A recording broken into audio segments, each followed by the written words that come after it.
Okay folks, welcome back to another Budget Gem or Budget Bust. So, today, of all the dynos I have done, there is one video that stands out by far as the most popular of them all. That is the Dual XPR 82D, which was 59 bucks at Walmart. Currently I've got over 56,000 views of that video, which for me is huge. And a lot of the people in the comments had said, hey, yes, the 82D is a fantastic deal at 59 bucks, but what about the 4-channel version, the 84D? Is that just as bonkers as the 82D? And this one comes with a little bit of a story. So after I was done the 82D video, one of the viewers out there, Justin Murphy, contacted me on Facebook and said, hey, I want to buy the 82D from you. And I was like, well, okay, feel free to buy it from me, no problem. And he's like, but I'm also going to buy some other amplifiers, such as I want to buy another 82D, I want to buy a couple of the 84Ds, and I want to create a whole SQ setup that will be able to test between A/B test sample between budget amplifiers and high-end amplifiers that he already owns. So he's working on that project.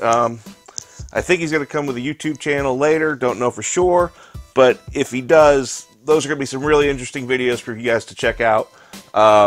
Feel free to try to find him on Facebook. He'll probably comment below. Anyway, this is one of his amplifiers that he bought. He bought it, said, hey, do you want to test it? And I said, well, absolutely, why not? For free? Let's do it. So this is here is the Dual XPR 84D. So the 82 was nuts. We're going to find out if this one is just as bonkers. This one is rated at 80 watts by 4 channels. CEA rated at 4 ohms. 120 watts by 4 at 2 ohms. And 240 watts bridged by 2 at 4 ohms. So, enough talking about it. Let's jump in the unboxing. Let's see what we get in here. And then we're going to strap her up to the dyno and just find out, is this thing as equally bonkers? Alright, first thing you do when you open the box is, just like the other one, you get another box. I have already peeked in, so sorry, I cheated. We have our amplifier. We have our owner's manual here, and I think Justin has opened this prior, because the only thing I got in here is the Spanish version. So you would get the English version as well. Somebody has taken the English version though. So this will be a fun setup for me. We have our Allen keys, our high-low input adapters, some screws, lots of stuff here. And that's it. That's all that comes in the box. Perhaps your box would come with more. We have here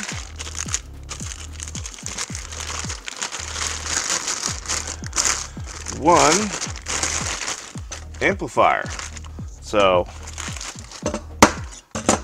pretty much, you know, as you can see by the average man, or the above average sized man's hand test, it's pretty much just one hand for me, which is crazy if this thing actually is a 320 watt amplifier or 480 watts bridged. Oh, there's a little piece of tape here. So I gotta thank Justin off the bat.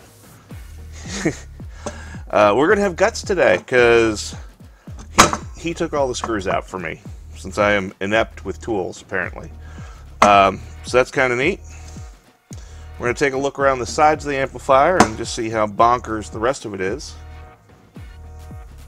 Along this side of the amplifier, we see just as equally bonkers as the XPR 82D. We find our power terminals and our speaker output terminals. And yes, just like the 82, the 84 unnecessarily still will fit in 4-gauge inputs no problem from their power and ground. And you can do, I've gotten 10 gauge into these power terminals. 12 gauge is probably more of where you want to be on these.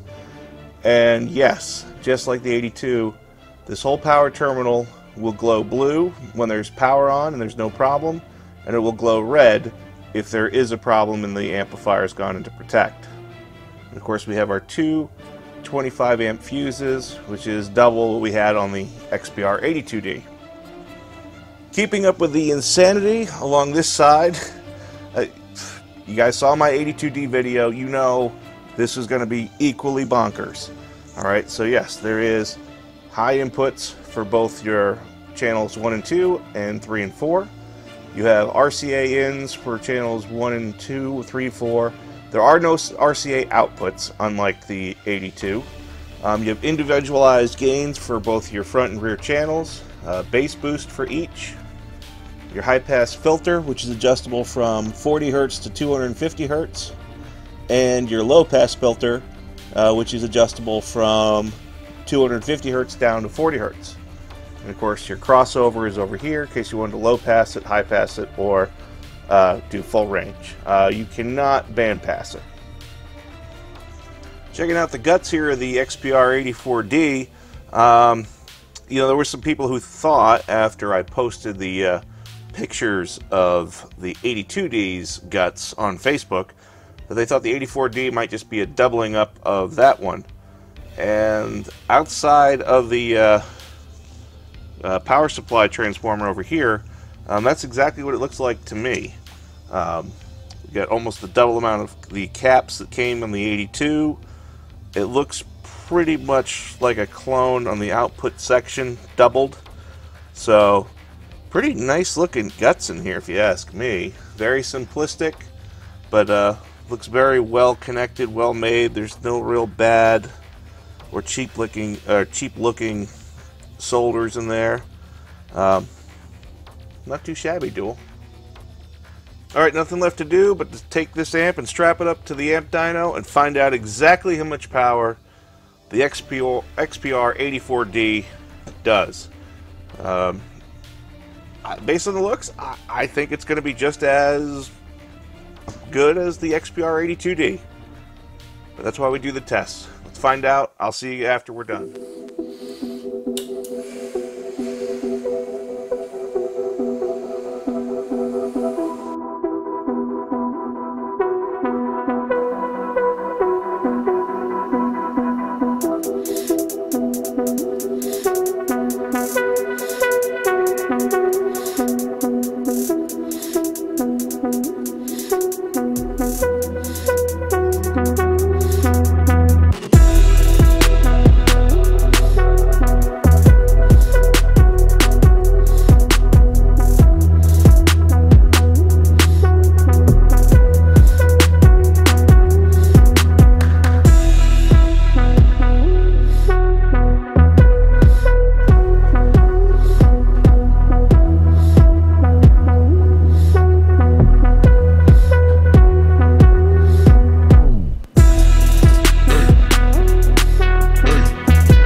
Okay, final thoughts here on the Dual XPR 84D. Yep, this one is also just as bananas as the XPR 82D. We've got a slightly lesser amount of power, certified and uncertified, out of this amplifier than we did on the 82D, at least per channel. And I think the only reason for that is because of loading down all 4 channels. And we got a little bit less voltage out of my power supplies than we did on the 82D tests. So I think if I had the volts equal, we would have seen exactly the same numbers that we saw out of the 82D. I did do off camera, I did some tests where I only loaded down 2 channels where the voltage was up higher, and actually this put out more power, only driving 2 channels, than the 82D does. So that tells me the power supply inside is more than capable of doing what the 82 does. So, is this a budget gem or a budget bust? You don't even have to ask the question. Damn right, this thing is a gem. I don't know of a 4-channel amplifier that you can buy under $90 that's going to give you this same wattage. Now, when you get over $100, you're in that $110, $120, $150 range. You know, your options start opening up with the Pioneers and the Sound Cubes and some others that are out there. But if you don't have a lot of money to spend, damn right, get one of these bad boys. It sounds pretty good. It's bonkers when you go around it. It's a hell of a deal. So, good job by Dual, good job by Walmart for ordering these from Dual. I'm impressed. That's it for me, folks. I got more amps to test. This one was fun. Thanks, Justin, for sending this in. I got more amps to test. I'll see you next time.